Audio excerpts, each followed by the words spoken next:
Howdy, welcome back to Bloodleaf. We're on Chapter 16, page 149. You should have seen it, Kate said, laughing as we walked the bustling market district the next morning. Nathaniel looked like a big startled bear standing there staring in his empty hands, the fish lifted right out of his grasp and up into the trees above him. She'd invited me to come along while she delivered finished sewing commissions to customers closer to the center of the city, and had spent the entire early morning animatedly recounting the story of how she and Nathaniel met. Though I still felt shy around her, I was rapt. That's when you fell in love with him? When a little boy hooked his fish and pulled it up into the tree? Well, not at that exact moment, she replied amiably. Nathaniel chased the thief back to his home, hollering the entire way. He was all set to box the boy's ears, too, when he caught him, but that's when he saw the family waiting for him. A mother was bedridden and sick, and there were two younger siblings who'd been without food for days. Needless to say, Nathaniel and I did not retrieve the stolen fish. It was cold beans for us that night. So that was it then. It was when he gave your dinner away. She pursed her lips and shook her head. Not then either, really. But after that, we stopped at that house every time we passed, leaving baskets full of fish on the doorstep. Also milk, cheese, bread. Nathaniel paid for all of it with his own wages. He did it for weeks until the mother was well again and could go back into the village for work. And somewhere along the line, back and forth between my fiancé's holdings and my family home, I fell in love with Nathaniel. My escort, my fiancé's best worker, his most valuable asset. I was the daughter of an Aklavin lord, and Nathaniel was the son of a traveling swordsmith. Our paths never should have crossed, but once I knew him, I wanted him, and I decided I'd do whatever was necessary to keep him. If that meant leaving my old life behind, so be it. So one day, on my way to my fiancé's, I asked him to take me to the nearest Empyrean sanctorium and marry me instead. She smiled at the memory. We just walked away from our old lives and never looked back. We came here, and Nathaniel started working with Zan while I took on mending and sewing projects to help us get by. And now this. She smiled blissfully down at her round stomach. This isn't the life I imagined for myself as a little girl. It's so much better. How did your fiancé react? With great relief, actually. I liked him very much. It's hard not to like him, but there was never anything more than friendship between us. The union would have been a savvy one in terms of position and property, but I'm afraid Diedrich would have found matrimony incredibly tedious. He enjoys conquest. Commitment? Not so much. She laughed fondly. We're both better off. We exchanged a couple of letters after I left, and he said as much himself. And you haven't seen your family once since then? Can't say it's much of a loss. She played with the end of her braid as we walked. The only one I miss is my mother. She and I were close. After Kate delivered her last project, we walked for a while among the spice vendors. Strings of garlic cloves and garlands of thyme and rosemary sprigs draped across their booths like necklaces on a fine lady. It's Petitioner's Day, Kate said. The king gives audience to his people in public court once every month or so, hearing grievances, delivering sentences, conveying proclamations. We'll have to hurry. Zan said to have you back by the mid-afternoon. That'll be harder to do once the trials begin. We'd come to the main square, which was swarming with people. Several men were taking seats on the platform constructed at the foot of the immense castle steps. Are those the lords?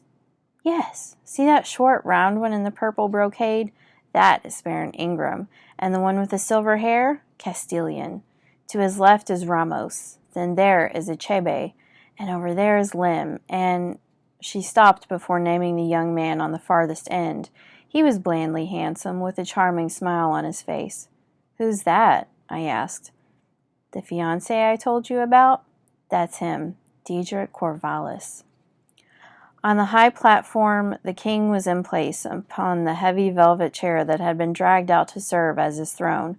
Far behind him I could make out the shining waterfall of golden hair that could be nobody but Lisette. Beside her sat Conrad, looking every bit a prince. He was wearing a trim white coat with gold buttons meant to look like medals.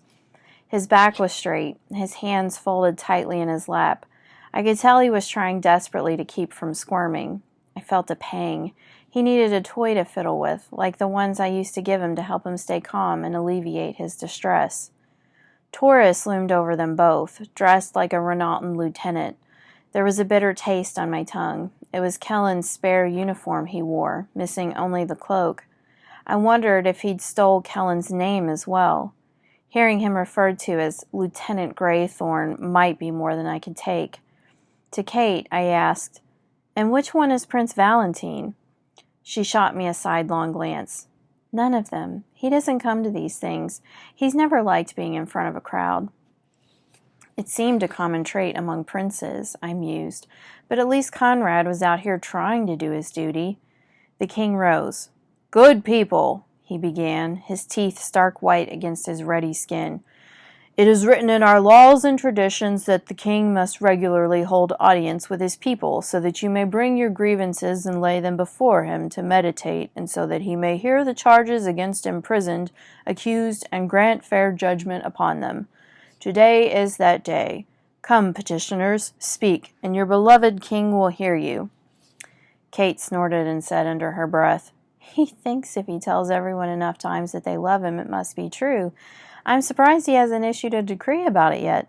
Stars above, he is the worst kind of idiot." "What kind of idiot is the worst kind?" I asked. "The kind whose wholehearted foundational belief is that he's a genius." She tipped her head toward a nearby wall where Donald's notices were tacked one on top of another, several layers deep. I squinted to read the most recent of them. "It is hereby decreed that the 3rd day of the 3rd week of each month, the Castle d'Anclève will be open to lords and citizens wishing to express their love and thanks to King Donald d'Anclève, whose tireless efforts on Ancleve's behalf have led to increased prosperity, wealth, and happiness among all inhabitants." "The worst part is," Kate continued, "that he's too stupid to know when he's being manipulated. The lords fawn over him, reinforcing his delusions of grandeur, and he signs any law they put in front of him. Like this, see?" She pointed to the stand where a young man's case was being heard. "That lord's a nephew. He was caught doing something unspeakable, but his family is wealthy. Watch." As the vile details of his charges were being read, the young man remained unperturbed. When it was finished, a woman stepped forward. "I'm Salma Salazar, a royally sanctioned healer here in Ancleve. On request of this man's family, I've done a full review of his health and have found it to be woefully compromised." She gave a hard, racking cough.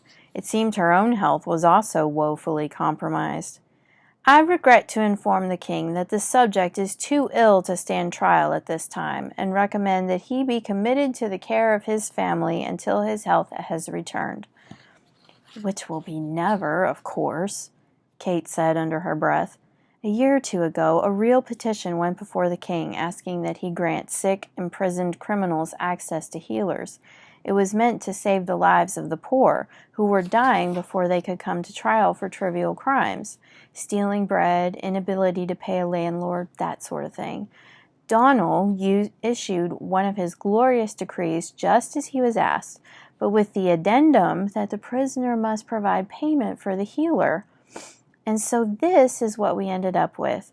The poor still can't afford to be treated for their illnesses, and they still die, but now the wealthy can buy their way out of the crimes. All they have to do is pay a healer to give false testimony and then pay Donald to accept it."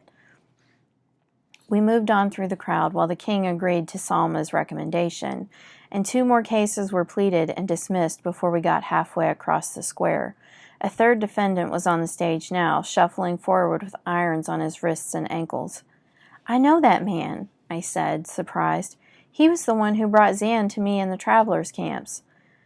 "Raymond Thackeray," said the king, "you have been accused of forging royal documents and using them to smuggle the uninvited across the wall, thus sullying our great city with the worst of the undesirable.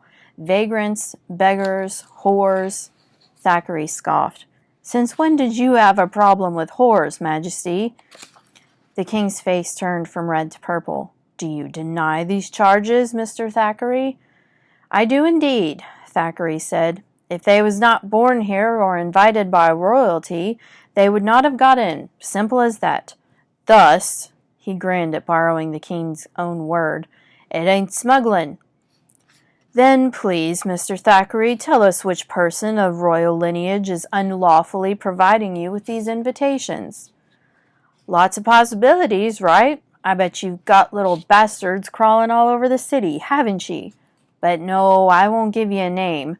What I'm doing ain't unlawful. He rolled from his heels to his toes and back again with an air of pride. And the identities of my business associates is confidential. You know better'n most. I never outed you for all those opium deliveries, now did I? His grin widened. I will hear no more, the king roared. How dare you level these false accusations at me? False accusations, Majesty? Raymond did not seem to understand the trouble he was in, or if he did, he'd given himself over to his fate and was determined to cause as much chaos as possible. Facts is facts. Wishing 'em false and declaring 'em fake don't make it so. He raised his hand. I swear, if you let me go, I won't tell 'em about the pantsless parties you host once a month at the Stein and Flagon, either. The king spat out. Raymond Thackeray, you are hereby condemned. 40 days in the gibbets for your treacherous falsehoods. He seemed to have forgotten all about the smuggling charge. To the guards, he said, Take him. 40 days? My old friend Gilroy got 50. Come on, you gotta at least give me as much as him. Under her breath, Kate said, Most don't last 10. I stopped to watch, mesmerized and horrified as they gagged Thackeray and dragged him to a waiting cage of iron at the wall. They clapped him in, one guard attaching the gibbet to a chain, while another, waiting above on the parapet, cranked a pulley and the cage began to rise. I hoped, for his sake, that Ray did not end up like Gilroy. To die in the gibbets would be terrible. To have your spirit trapped there with your moldering remains would be a misery almost unfathomable. I never thought I'd view the tribunal's executions, hangings, beheadings, burnings, as merciful. And that is the end of chapter 16. I will see you next time for chapter 17. Bon voyage.